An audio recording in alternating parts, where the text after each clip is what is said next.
the resources you should get for your nursery. Starting a nursery business can feel like an exciting and overwhelming challenge. You want to provide the best care and education for children, but where do you begin? What resources do you actually need to build a successful and professional nursery that actually stands out? Let's break it all down together. But first, welcome to the channel.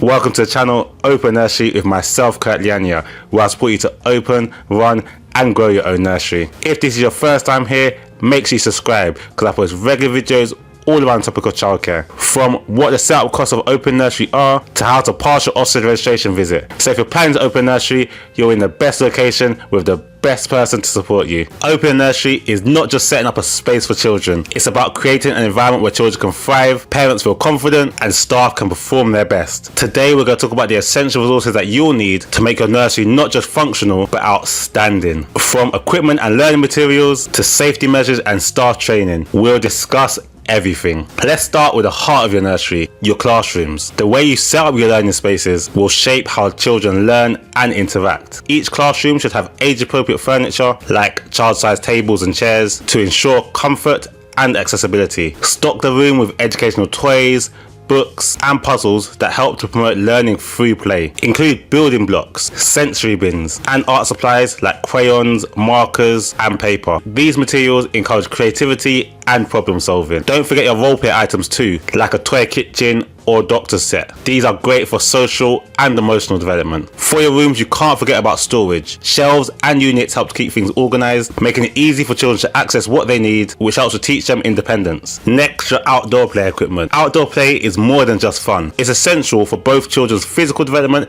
and mental development. If your nursery has an outdoor space, you could invest in equipment like swings, slides or climbing frames. These encourage children to move, build strength and develop their coordination. If your outdoor space allows it, make sure to incorporate natural elements like a sand pit, small gardens and logs for balancing. For nurseries without an outdoor area, consider incorporating an indoor active play area. You could have things like soft mats, mini trampolines or climbing structures can provide similar benefits. Just make sure to always ensure that the equipment meets the required safety standards, so ensuring that there's no sharp edges or unstable parts. Remember, outdoor play is not just about children running around, it's also a chance for children to explore nature, whether it's watching insects, planting flowers or simply feeling the wind on their faces. So make sure that even if you don't have an outside area, that you are taking the kids out regularly. Technology can be a great addition for your nursery when used appropriately. Interactive whiteboards or tablets can make learning more engaging. For example, children can use educational apps to practice counting, matching shapes or learning new words. These tools should always be age appropriate and supervised by an adult. That said, technology should never dominate. It's a tool that should not substitute for hands-on learning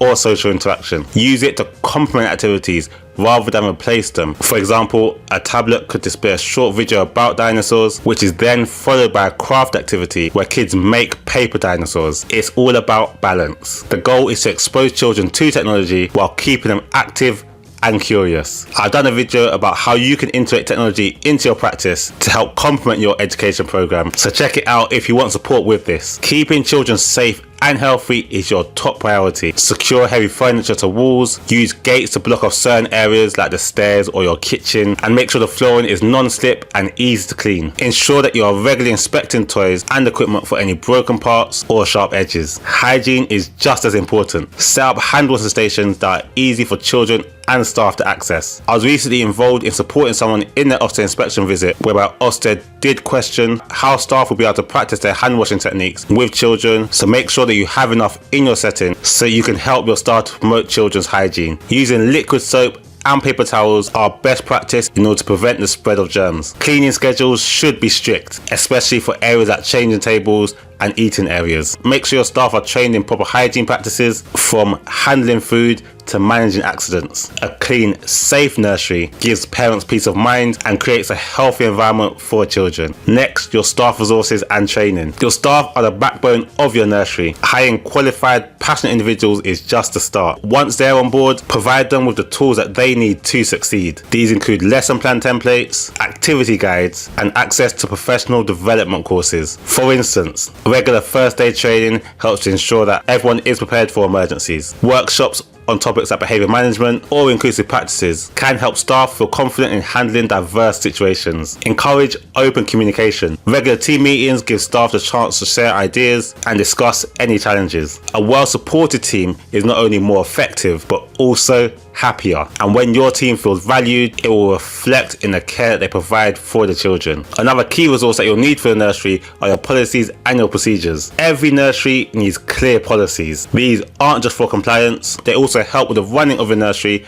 and help to build trust with parents. Your policies should cover everything from health and safety to child protection to behaviour management. For example, parents want to know what steps you take if a child feels sick, or how you handle conflicts between children. Having these policies written down and easily accessible helps to make everything more transparent. When writing your policies, use simple language and make sure that your staff understands them too. It's also a good idea to have a system for record keeping. Digital tools can help you track your attendance, billing and progress reports, which helps you to keep things organised, save time and prevent confusion. Fortunately, on the website opennursery.co.uk, you can get access to a variety of different policy procedures that you can edit for your nursery, helping you to save the time needed in writing it up. If you need a copy, I'll post a link in the description where you can access it. If your nursery provides meals on site, then having the right kitchen set up is crucial. You'll need to start with a clean, well-equipped kitchen that meets food safety standards. Things you might need in your kitchen are a fridge, microwave and plenty of storage for ingredients. Child-friendly plates and utensils are also beneficial. Plan your menus with care. Meals should be nutritious with a balance of fruits,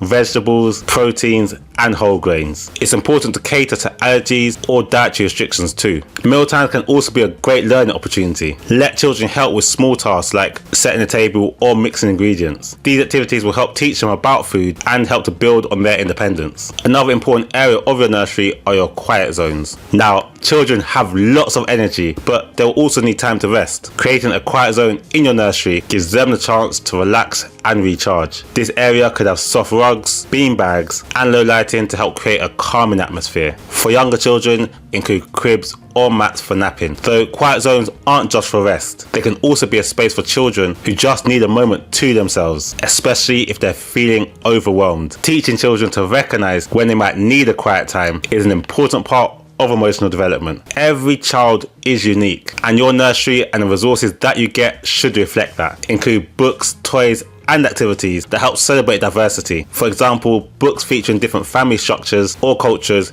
help children to feel seen and valued. For children with special educational needs, sensory toys or visual aid can make a big difference. Having a welcome environment ensures all children, regardless of their backgrounds or abilities, feel included. It's not just about meeting their needs, it's about showing them that they belong. Running a nursery isn't just about childcare though, it's also about building relationships with families. A well-designed website is a great starting point. On there, include photos about your nursery, details about your services, and have a way for parents to book tours or get in touch. Use social media to share updates, like photos of daily activities or upcoming events, as this will keep parents engaged and shows them the value that you provide. Communication tools like newsletters or parent apps can also help. Regular updates about their child's progress make parents feel involved and helps to build trust. Moving on, let's talk about managing resources wisely. Setting up a nursery is an investment, so it's important to budget carefully. Look for grants or funding options available for childcare providers. Track your expenses and ensure that you're pricing your services competitively